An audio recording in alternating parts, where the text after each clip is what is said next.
Hello students, welcome to my channel at a glance. Macro economics में आज last topic हम आपके सामने लेकर के आ गए हैं, लेकिन क्योंकि ये टॉपिक कुछ लंबा ज़्यादा है इसलिए इसको दो पार्ट में हमने कवर किया है। ठीक है, foreign exchange rate and balance of payment, ये इसका पार्ट नंबर 1। स्टार्ट करते अपने वीडियो को।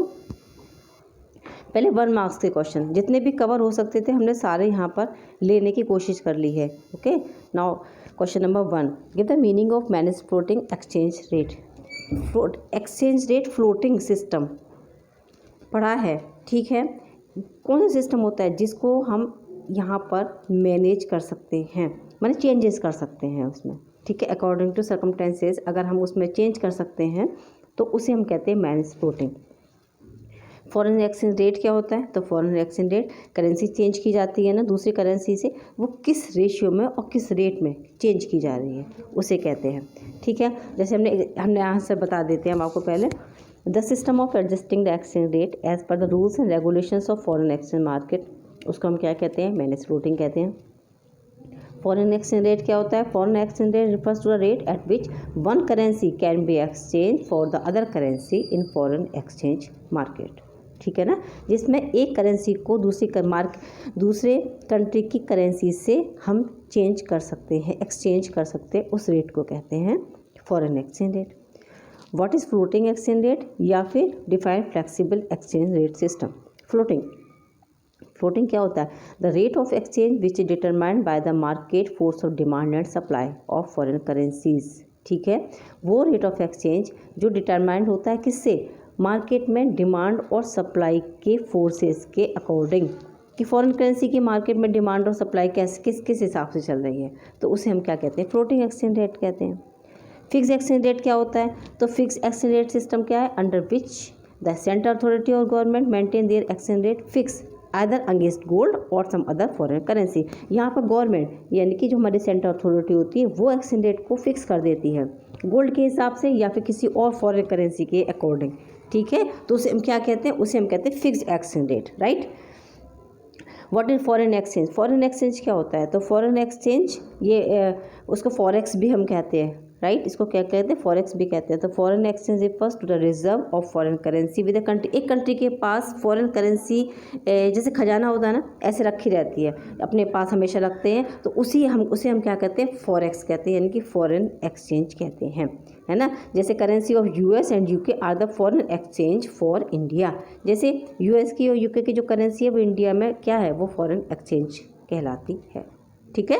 Now move to next questions आपके सामने, पहले आंसर लेकर के आ जाते हैं। State two source of supply of foreign exchange. अभी दो फॉरेन एक्सचेंज के दो सप्लाई के सोर्सेज पूछ रहे हैं। तो एक तो एक्सपोर्ट ऑफ गुड्स, हम गुड्स और सर्विसेज को एक्सपोर्ट करेंगे तो हमारे पास फॉरेन एक्सचेंज आ जाएगा, या फिर हम एफडीआई करवा लें, फॉरेन डायरेक्ट इन्वेस्टमेंट, ठीक है। State two source of demand for foreign exchange. Demand, अब ये तो सप्लाई था, ये डिमांड। तो payment of loan and interest, अगर हम इंटरनेशनल ऑर्गेनाइजेशन को पेमेंट कर रहे हैं उनके लोन एंड इंटरेस्ट का, तो और या फिर gift and grants to rest of the world, gift दे रहे हैं या फिर ग्रांट्स दे रहे हैं। Give the meaning of balance of trade, ये ट्रेड बैलेंस की, या फिर इसको ना बैलेंस ऑफ ट्रेड को हम ट्रेड बैलेंस भी कहते हैं। तो the difference between export and import of goods only the visible item of economic transaction is termed at balance of trade. हमने लिख दिया एकदम क्लियर, विजिबल आइटम होने चाहिए यहाँ पर सिर्फ, ठीक है। तो वो जो डिफरेंस होता है एक्सपोर्ट और इम्पोर्ट का, उसको हम क्या कहते हैं? ट्रेड बैलेंस, यानी कि बैलेंस ऑफ ट्रेड कहते हैं। Okay, name two visible item of balance of payment account. दो इनविजिबल आइटम, सॉरी। तो एक तो बैंकिंग सर्विसेज और दूसरा इंश्योरेबल सर्विसेज तो वैसे भी इनविजिबल आइटम होती है ना, उसमें से सर्विसेज आप लिख सकते हो आराम से। What does A deficit of balance of trade indicate? अगर बैलेंस ऑफ ट्रेड में डेफिसिट है तो ये किस बात को इंडिकेट कर रहा है? तो अपने आप से आपको समझ में आ जाएगा कि इम्पोर्ट ज़्यादा हो रहे हैं उस कंट्री के और एक्सपोर्ट की वैल्यू कम हो गई है, ठीक। A country with trade deficit can not have current account where surplus in its balance of payment. भाई अगर ट्रेड डेफिसिट है तो उसके पास बैलेंस ऑफ पेमेंट में सरप्लस नहीं हो सकता। Do you agree with this statement? नहीं, ऐसा नहीं होता। देखो, ट्रेड डेफिसिट अगर ये कब होता है? When value of good visible imported is more than the value of good visible exported. तो वैल्यू ऑफ सिर्फ विजिबल गुड्स है ना, इनविजिबल थोड़ी ली है, इसलिए तो ऐसा तो हो ही नहीं सकता कि करेंट अकाउंट के बैलेंस में वहाँ पे बैलेंस ही ना हो या सरप्लस ही ना हो, ठीक है। चलते हैं आगे। Define autonomous transaction balance of payment in economy. Autonomous transactions are the transactions which are undertaken for some economic motive. ऐसे ट्रांजैक्शन जो किसी इकोनॉमिक मोटिव को लेकर के किए गए हैं, ठीक है, उनका उद्देश्य है, उसके पीछे कोई भी इकोनॉमिक मोटिव है, उसे हम ऑटोनोमस कहते हैं. Define accommodating transaction in balance of payment of an economy. Accommodating transactions are those transactions which are undertaken to cover the gap in the balance of payment. अगर बैलेंस ऑफ पेमेंट में कोई भी gap हो जाता है, ठीक है, उसको पूरा करने के लिए हम accommodating ट्रांजेक्शन कर देते हैं. ठीक है, समझ लो कवर अप किया जाता है. अगर कोई भी किसी तरीके से कहीं भी बैलेंस यानी कि वैल्यू रह गई है तो वहाँ को कवर अप करने के लिए हम accommodating ट्रांजेक्शन कर देते हैं. State any two factor responsible for inflow of foreign currency. बहुत सिंपल है, फॉरेन करेंसी इनफ्लो हो रही है हमारी कंट्री में, दो फैक्टर. अरे बहुत simple, investment from abroad, investment abroad से इन्वेस्टमेंट हो गया, या फिर export of goods and services. Name any two source of demand for foreign exchange by household in an economy. तो demand of foreign exchange for import of goods and services और demand of foreign exchange for travel abroad, travel करने के लिए. What is flexible exchange rate. Flexible exchange rate क्या होता है? ये demand और सप्लाई के अकॉर्डिंग सेट की जाती है फॉरेन मार्केट में. Provide two example and explain why there is a rise in demand of foreign currency when its price decrease. अगर फॉरेन करेंसी के प्राइस डिक्रीज होते हैं तो उसकी डिमांड मार्केट में बढ़ जाती है. जैसे किसी भी सामान है, सिंपल था, उसके अगर प्राइस गिर गए तो मार्केट में डिमांड बढ़ जाती है ना, बस वही चीज़ है सेम. ठीक है, क्योंकि उससे क्या होता है, इंपोर्ट हमारे चीप हो जाते हैं. ठीक है, अगर इंपोर्ट चीप हुए, सस्ते हो गए तो लोग ज़्यादा खरीदना चाहते हैं ना, वही चीज़ है. What is meant by the appreciation of currency. Currency appreciate हो रही है, इसका मतलब increase in the exchange value of currency when it is compared with other nation. हम किसी और नेशन से कंपेयर कर रहे हैं अगर अपनी करेंसी को, तो उसकी वैल्यू वहाँ पर बढ़ गई है. ठीक है, जैसे माना डॉलर पहले अगर 72 का मिल रहा था तो अब सिर्फ 70 रुपीज़ का मिल रहा है. एप्रिसिएशन हो गया हमारी करेंसी का. ओके, चलो. Classify the following receipts into revenue receipts, capital receipts. Recovery of loan. Recovery of loan is a kind of capital receipt. It will lead to the decline in financial assets of the government. Interest received on loans. Interest received on loans और dividends हैं public enterprises की, या फिर grants of foreign government है, और ये revenue receipts हैं, क्योंकि कोई भी लाइबिलिटी क्रिएट नहीं कर रहे, ना ही रिडक्शन हो रहा है एसेट्स में. डिफाइन है गवर्नमेंट बजट. तो गवर्नमेंट बजट क्या है? तो एक्सपेक्टेड होता है कि भाई रिसीट्स एंड एक्सपेंडिचर इतने होंगे एक टाइम पीरियड के अंदर में. एक स्टेटमेंट होता है, main objectives. Balance of payment account क्या होता है? Balance of payment account, it is a systematic record of all economic transaction between the resident of a country and the rest of the world. एक systematic record रखेंगे, नहीं रखेंगे हम, एक time period के अंदर. इट हैज़ टू कॉम्पोनेंट, एक current account होता है और एक होता है इसमें कैपिटल अकाउंट. चलते हैं. फिक्स एक्सचेंज रेट, ये तो अभी बताया था हमने, authority of a country fix value of currency against the foreign currency. Floating exchange rate, I have already explain this. What is fixed exchange rate? Define foreign exchange rate. What is foreign exchange? Any currency other than the domestic currency, उसे कहते हैं foreign exchange. और जिस rate पर उसको exchange किया जाता है उसे foreign exchange rate कहा जाता है.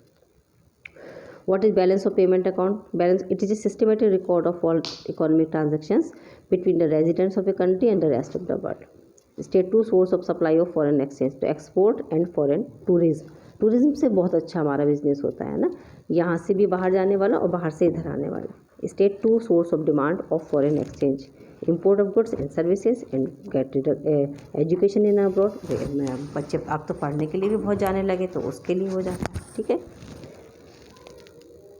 Next. What does A deficit in balance of trade indicate. अगर बैलेंस ऑफ ट्रेड में डेफिसिट है तो क्या मतलब है उसका? कि इम्पोर्ट ज़्यादा है और एक्सपोर्ट कम है. What is meant by balance of trade? It is a difference between monetary value of export and imports of material, goods और visible item. Balance of payment, a balance of payment is a statement of double entry system of all economic transactions between resident of a country and the resident of foreign countries during a period of time. When is there a deficit in the balance of trade? कब हो जाता है? जब export ज़्यादा होते हैं. Questions अलग अलग हो जाते हैं, बस आंसर सेम हो जाते हैं. State the component of capital account of balance of payment. Capital account के कुछ कंपोनेंट्स, तो borrowing and lending to and from abroad, abroad से बोरोइंग करना या देना. इन्वेस्टमेंट टू, देना या लेना. Change in foreign exchange reserve, या फॉरेन एक्सचेंज रिजर्व को चेंज करना. Which transactions determine the balance of trade, कौन से ट्रांजेक्शन बैलेंस ऑफ ट्रेड को डिटरमाइन करते हैं? तो exports of goods and import of determine the BOT। और when is balance of trade in surplus, कब होता है बैलेंस ऑफ ट्रेड सरप्लस में? When the value of exports, जब ज़्यादा होंगे और इम्पोर्ट कम होंगे। ठीक है। What are the components of current account? अब करंट अकाउंट के कंपोनेंट्स क्या होते हैं? को तो एक्सपोर्ट एंड इम्पोर्ट सर्विसेज और यूनिलेटरल ट्रांसफर। यूनिलेटरल ट्रांसफर माने जो वन साइडेड ट्रांसफर होते हैं ना, वो। चलते हैं next. Explain the meaning of deficit in BOP, अभी बताया था। ठीक है।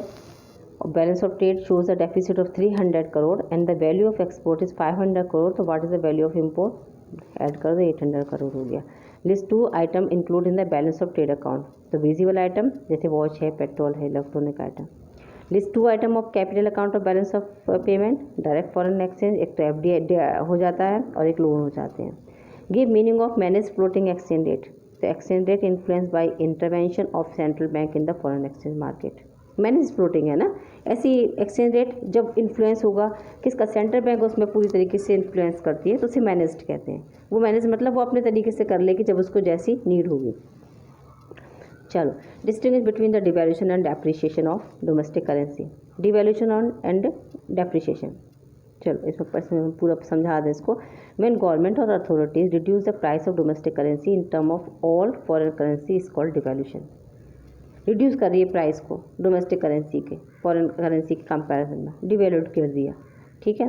The fall in the market price of domestic currency, लेकिन अगर मार्केट प्राइस डोमेस्टिक करेंसी के खुद से ही फॉल हो रहे हैं तो उसे हम क्या कहते हैं? उसको हम कहते हैं depreciation.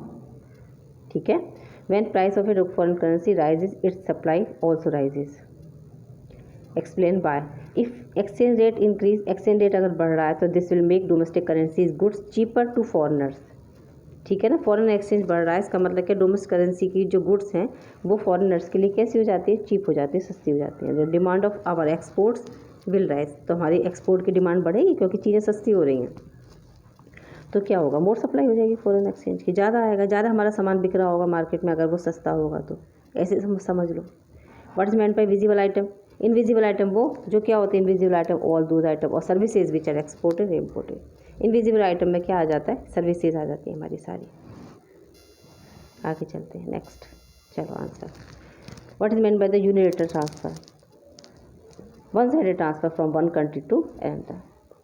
What is meant by autonomous transactions? So autonomous transactions refer to the international economic transactions in the current and capital account that are undertaken for profit. जो profit के लिए किए जा रहे हैं economic transactions हैं, autonomous transactions हो गए। ठीक है। Write the name of those economic transactions which are made by government to make equilibrium in balance of payment. Equilibrium, balance of payment में इक्विलिब्रियम करने के लिए किया जाता है, उसे क्या कहते हैं? उसको कहते हैं accommodating item। ठीक है। What do you mean by fix exchange rate? Fix exchange rate, fix exchange rate is a rate which is officially fixed in term of gold या फिर कोई भी और करेंसी जो गवर्नमेंट ने सेट की हुई होती है। फ्लैक्सीबल, तो फ्लैक्सीबल क्या आएगी? तो डिमांड और सप्लाई के अकॉर्डिंग हो जाता है, ये बताया था।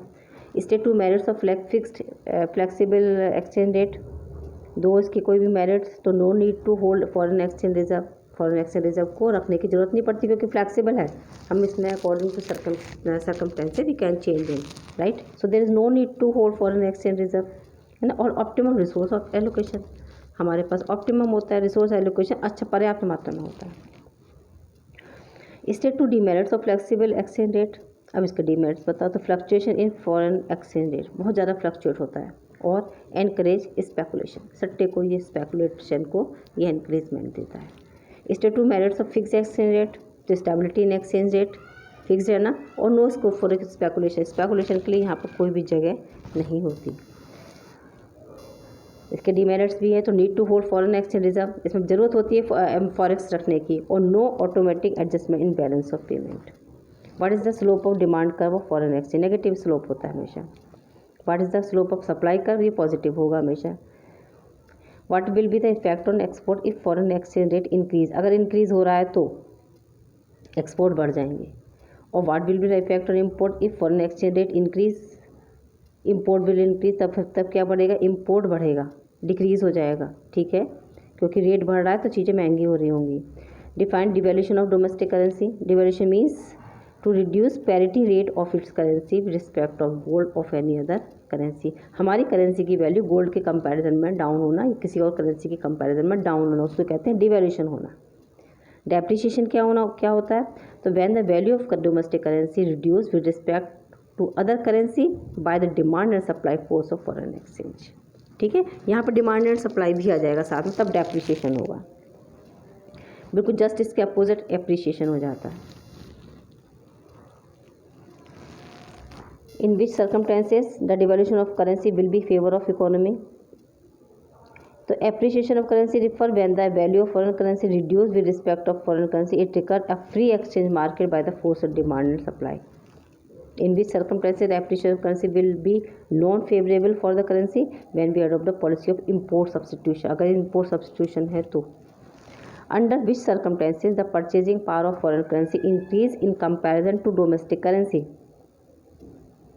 किस सर्कमटेंसेस में purchasing power of foreign currency increase बढ़ जाती है डोमेस्टिक करेंसी के कंपैरिजन में? Capital account record capital transfer जैसे कि लोन्स है, इन्वेस्टमेंट्स है between one country and the rest of the world which cause a change in the asset और liability status of the resident of the country और its government.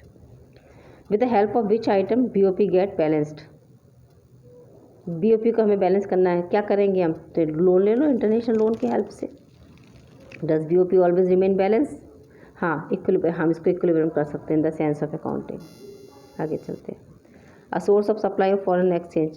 A source of supply of foreign exchange export. A source of demand for foreign exchange import of goods and services. Point out the merit of fix exchange rate. Fix exchange rate की एक merit.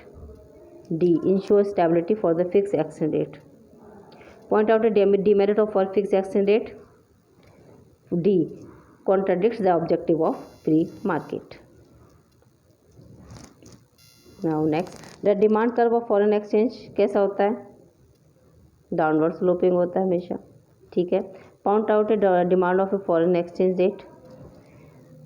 Point out demerit of a fix exchange rate और point out demerit of fix exchange rate.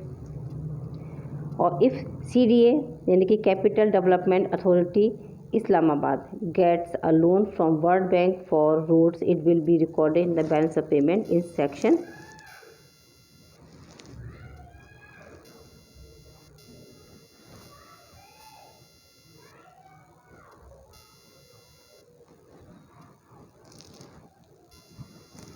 Now 2 and 3 marks questions आ जाते हैं हमारे. How does giving incentive for export influence foreign exchange rate? Explain करना है हमको. The incentives for export boost export for the country. ठीक है. As a result of increase in the export supply of foreign currency in the country increase with demand remaining the same as result in the fall of exchange rates implies currency appreciation. देखो इसमें बना रखा है ये पहले कितना था और बाद में कितना हुआ, कितना बढ़ गया हमारा. ठीक है. देखो यहाँ से ये यहाँ हुआ है. ठीक है. पहले यहाँ से हमारा कितना था, उसके बाद पहले इक्विलिब्रियम का पॉइंट कहाँ था ये, उसके बाद इक्विलिब्रियम का पॉइंट कहाँ हुआ, ये हुआ. ठीक है. इतना चेंज हुआ इसके अंदर. सबसे पहले आप कुछ नहीं होगा, आप एक सिंपल सा फॉरेन एक्सचेंज ये बना देंगे और एक इक्विलिब्रियम का पॉइंट तैयार करेंगे. बस उसके बाद इसके जब हम उसमें चेंजेस करेंगे उसके बाद उसका सेम बन जाएगा दूसरा. ठीक है. सेकंड जैसा क्वेश्चन सेम है बिल्कुल. Recently government of India has double the import duty on gold. What impact it is likely to have in foreign exchange rate and now. तो इम्पोर्ट ड्यूटी ऑफ गोल्ड, तो the import of gold will fall, तो this reduce the demand for foreign currency. तो demand curve हमारा कैसा shift हो जाएगा. Okay. Demand curve में इसमें यहाँ पे चेंजेस आ जाएंगे फॉरेन एक्सचेंज रेट में. तो एप्रिसिएशन हो जाएगा रुपीज़ का. क्लियर है. चलो next. Visit of foreign currency for sightseeing by the people of India is on the rise. What will be its likely impact on foreign exchange rate and how? So when there is a rise in the visit of the foreign currency by the people in India, the demand of foreign currency increase. Demand बढ़ी हमारी. देखो पहले यहाँ से और ये यहाँ पहुँच गई, इतनी इंक्रीज हुई है, हो गई. तो with the supply of foreign currency remaining same the foreign exchange rate, तो ये डेप्रिसिएशन ऑफ रुपीज़ हो जाएगा. क्लियर है. चलो, foreign exchange rate in India is on the rise recently. What impact it likely to have on export and import now? So with the rise of foreign exchange rate in India, the demand for foreign currency increase. This rise in exchange rate implies depreciation of our domestic currency. When foreign exchange rate in India is on the rise, what impact it is likely to have on imports and how? With the rise in the foreign exchange, the demand of foreign currency increase. Rise in exchange rate implies exchange rate बढ़ रहा है. ये किस बात को indicate करता है कि डेप्रिसिएशन हो रहा है हमारी डोमेस्टिक करेंसी का. It increase export from a country and discourage import from rest of the world. ठीक है, अब एप्रिसिएशन पर आ जाते हैं. चलो, what is appreciation of domestic currency? Appreciation हो रहा है, बढ़ना है. ठीक है, तो डोमेस्टिक करेंसी एप्रिशिएट होती है कब? When there is a fall in foreign exchange rate. जब एक्सचेंज रेट माने जब चीज़ें सस्ती होती हैं. ठीक है, the domestic currency can now buy more quantity of goods and service from foreign countries with the same amount of domestic currency. Clear है? तो रिजल्ट तो इसका मतलब होगा हमारा इम्पोर्ट यहाँ पर बढ़ जाएंगे. ठीक है, इसी का जस्ट अपोजिट डेप्रिसिएशन हो जाता है. इसके डायग्राम भी आप बना सकते हो बहुत आराम से. ठीक है, नेक्स्ट चलते हैं. How is exchange rate determined in the foreign exchange market? तो ये डिमांड और सप्लाई के अकॉर्डिंग होते हैं सेट. जहाँ पर डिमांड और सप्लाई के जो ये मार्क बने हुए हैं, मैंने इसकी जो कर्व्स हैं, ये जहाँ पर एक दूसरे को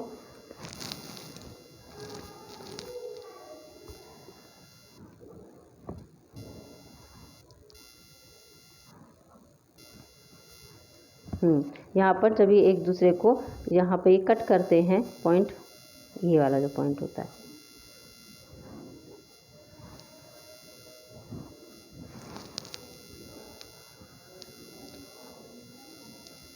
ठीक है, यहाँ पर जो है ये पॉइंट कट करता है, वहीं पर ये सेट कर दिया जाता है इसको. ठीक है, मतलब ये फॉरेन एक्सचेंज रेट जो आर इसमें लिखा हुआ है अपने डायग्राम में, वहीं पर आ जाएगा. How can reserve of India help in the bringing down the foreign exchange rate which is very high? Central bank start selling foreign exchange from its reserve to bring down the foreign exchange rate. अपने ही इनको चीज़ों को cell करना शुरू कर देती है. How can increasing foreign direct investment effect the price of foreign exchange? कैसे इफेक्ट करता है फॉरेन डायरेक्ट FDI? ज़्यादा सप्लाई होगी फॉरेन एक्सचेंज की, तो जब एक्सेस सप्लाई होगी तो प्राइस ऑफ फॉरेन एक्सचेंज अपने आप से गिर जाएगा. भाई किसी चीज़ की मार्केट में ज़्यादा सप्लाई हो रही है, ये सोचो, मतलब बिल्कुल सेम डिमांड और सप्लाई के हिसाब से ले लो. अगर ज़्यादा सप्लाई हो रही है किसी भी चीज़ की तो उसके मार्केट में प्राइस गिरेंगे कि नहीं गिरेंगे? बस वही हो जाता है सेम, और कोई चेंजेस नहीं है. Move to next.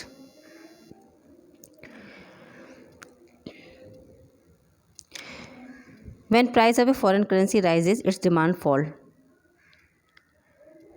Foreign currency के प्राइसेस बढ़ रहे हैं तो कि सिंपल सी बात है, अगर किसी भी चीज़ के प्राइस बढ़ते हैं तो उसकी जो डिमांड है वो गिर जाती है. ठीक है, क्योंकि वो ज़्यादा कॉस्टली हो जाएंगे इंपोर्ट. तो इंपोर्ट ज़्यादा कॉस्टली हो जाएंगे तो फॉरेन प्रोडक्ट की जो डिमांड है वो कम हो जाएगी. डायग्राम बना हुआ आपके सामने.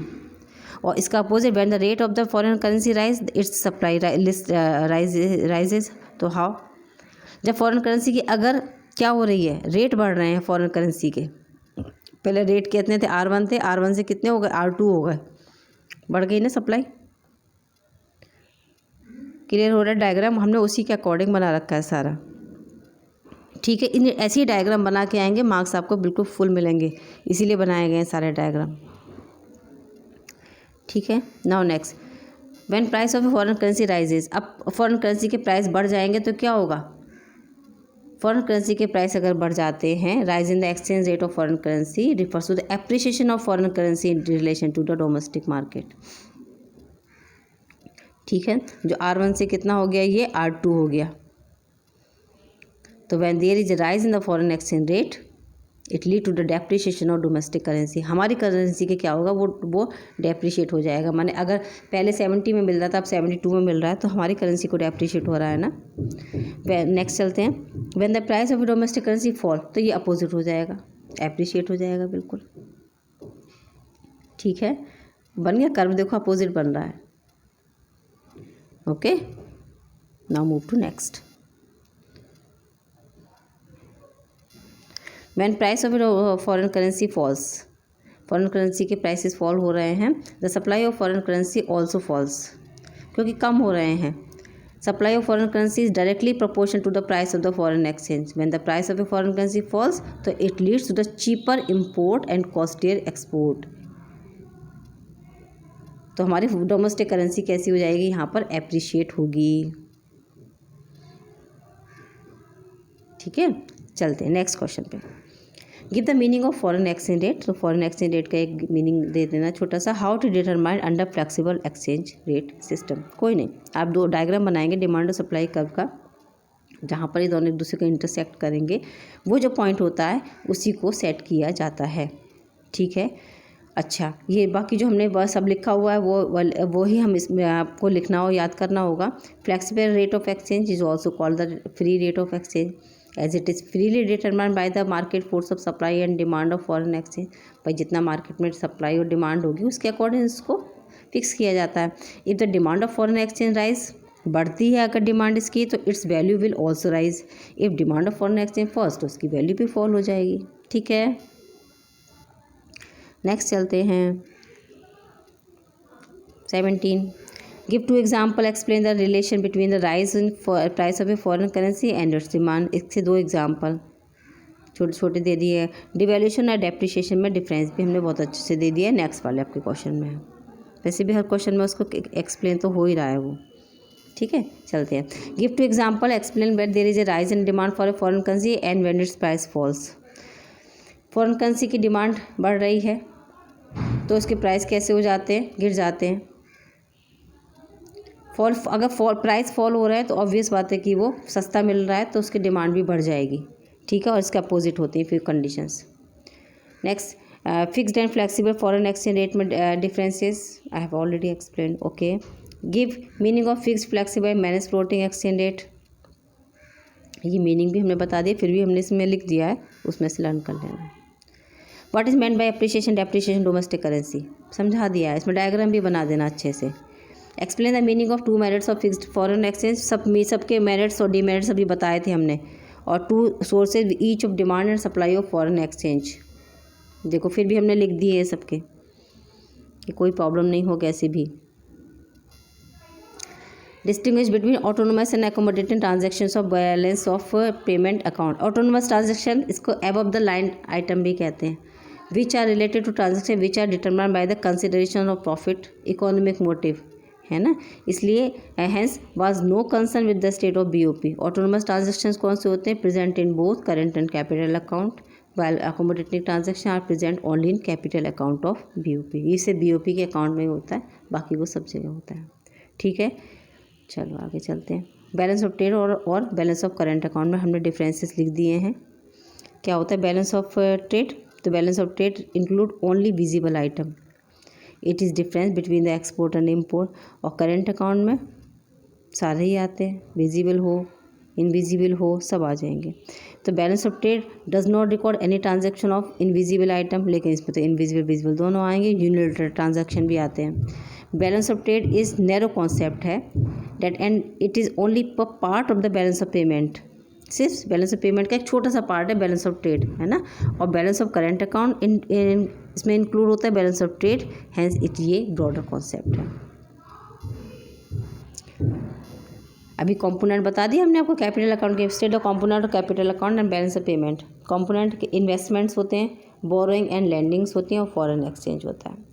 What does a balance of payment account show. Balance of payment account क्या शो करता है, एक सिस्टमेटिक रिकॉर्ड है of all economic transaction between it resident and residents of a foreign countries. Summarise है, समझ लो ये. इसमें दो इसके अकाउंट होते हैं, करंट अकाउंट होता है, कैपिटल अकाउंट होता है. This transaction determine the balance of trade, export and import. ठीक है, चलते हैं. List the transaction of current account, export and import of visible item. इसमें इनविजिबल आइटम और यूनिलेटरल आ जाता है. Explain the concept of surplus in balance of payment account. Surplus मतलब कि इसमें हमारे एक्सपोर्ट्स ज़्यादा हैं और इम्पोर्ट्स कम है, सरप्लस हो जाता है. Devaluation and depreciation of foreign currency सब समझा रखा है पहले से ही, बस क्वेश्चंस अलग अलग दिखते हैं हमको तो वो हम आपको नोट कर देते हैं. 3 sources of supply foreign exchange, export of goods and services, gift remittance from abroad और FDI. आ जाते हैं नेक्स्ट पर. Which type of exchange has no official intervention in the foreign exchange market. तो फ्लेक्सिबल एक्सचेंज रेट, ठीक है, अच्छा important question है। Export of jute product visible हो गया, सॉफ्टवेयर इनविजिबल हो गया। Name the item which are not include in the current account of India's balance of payment. The capital transactions in the form of direct and portfolio investments and take place. The countries are not included in the current account of India's balance of trade. In which account of balance of payment tourism service किस में आएगा? Current account में आएगा, ठीक है। Which transactions autonomous or accommodating bring balances in balance of payment accommodating transactions. Why foreign exchange is needed? क्यों जरूरत होती है? तो भाई फॉरेन गुड्स एंड सर्विसेज को ख़रीदने के लिए, गिफ्ट सेंड करने के लिए, फाइनेंशियल एसेट्स को परचेज करने के लिए और स्पेकुलेशन के लिए, ठीक है ना। What are the factors responsible for inflow of foreign currency? Inflow क्यों कब होता है फॉरेन करेंसी का, पता है सबको। When exchange rate of foreign currency falls it supply also falls, है ना। तो व्हेन एक्सचेंज रेट फॉल, अगर एक्सचेंज रेट कम हो रहे हैं मतलब चीज़ें सस्ती हो रही हैं, ठीक है ना, तो क्या होगा, फॉरेन करेंसी भी कैसी हो जाएगी, यहाँ पर वो भी फॉल हो जाएगी, मतलब प्रॉफिट कम हो जाता है ना, इसलिए। और फॉरेन एक्सचेंज करेंसी फॉल्स तो डिमांड बढ़ जाएगी। क्यों बढ़ जाएगी? क्योंकि चीज़ें हमें सस्ती मिल रही हैं, इसलिए। What will be the value of import if the net import of 160 and the value of export are ₹400? 560 हो गया करके हमने बता रखा है। A balance of payment of a country is -100 crore and total payment of 500, -100 है ना, 400 रह जाएगा टोटल रिसीट्स हमारी, लेस हो जाएगा ना।